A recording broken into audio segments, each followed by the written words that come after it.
Peut-on être insensible à l'art ? Ce qui est intéressant ici, c'est que esthétique, aesthésis, désigne la sensibilité elle-même. Donc être insensible à l'art, ce serait contradictoire, ce serait presque un oxymore.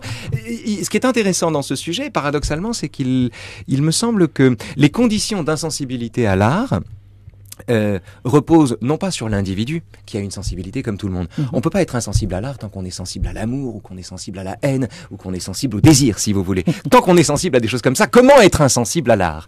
Alors, peut-être la solution, entre guillemets, ou en tout cas l'alternative, est à chercher du côté de l'art lui-même. Qu'est-ce qui, dans l'art, fait qu'au bout d'un moment, on y devient insensible ? Et il y a deux écueils ici. Le militantisme et, à mon avis, l'art contemporain. C'est-à-dire, d'un côté, un art qui lutte, et de l'autre côté, un art qui pense.